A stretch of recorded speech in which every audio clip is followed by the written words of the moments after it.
These were made by a company called Character Options, and they make figures and toys from a lot of franchises, and Doctor Who is one of them. However, when it comes to the best figures from this series, some will say the Doctors and others will say the Cybermen. But me personally, I say the Daleks are the best, especially the classic era Daleks, and character made Daleks from each decade, such as the 60s, the 70s and the 80s. Oh, and obviously the 2000s, which is where they started back in 2005. And as you can see, the first Daleks, new series wise, were fat and chunky because they were toys, and later ones were slimmed down and more accurate because it was mostly collectors who were buying these Daleks. However, it was the year 2008 that saw the release of the first classic era Daleks. From character. What the hell was that? Probably nothing. The first sets were known as the Dalek Collector sets, and they started off random. Well, in the case of set 1, the Dead Planet and Genesis Dalek are the more popular ones, to be fair, so it's understandable why they'd start with those guys.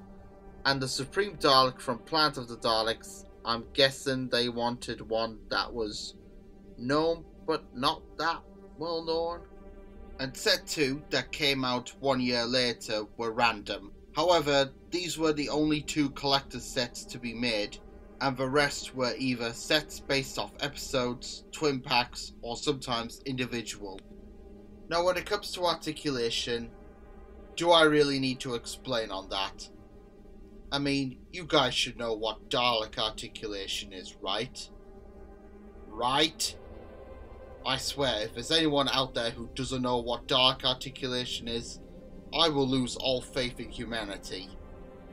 For the most part, the figures were accurate to their on-screen counterparts, but there were some Daleks that had some inaccuracies. For example, the Gold Supreme Dalek's neck bit area should be gold, not black. The Exelon Dalek's gun is supposed to be black, not silver.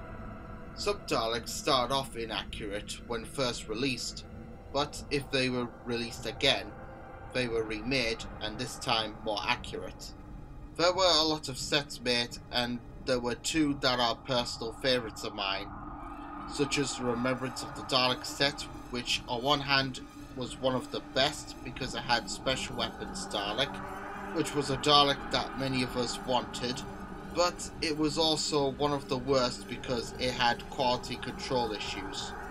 Now I got lucky with mine for the most part, but unfortunately the Black Supreme Dalek has a scratch mark on its dome and the top section neck ring is out of line. And my second favourite set is the Chase set because it was based on the climax of the final episode of The Chase when the Daleks battled the mechanoids.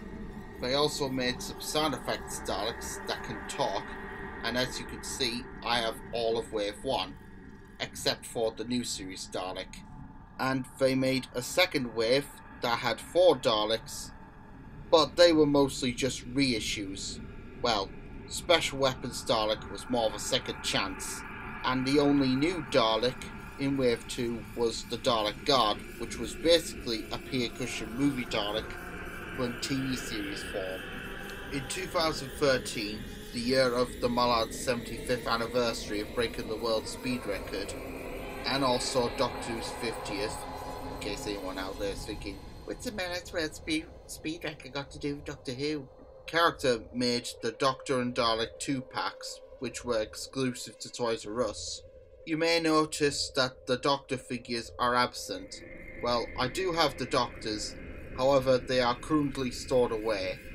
But there is one Dalek that I would like to call out, and that is Dalek Alpha, the Red Dalek.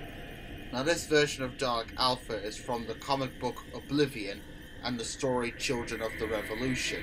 However, his design is a 60s Dalek, but he seems to be a mixed hybrid of the Red Daleks from the Peer Cushion films, but in TV series form.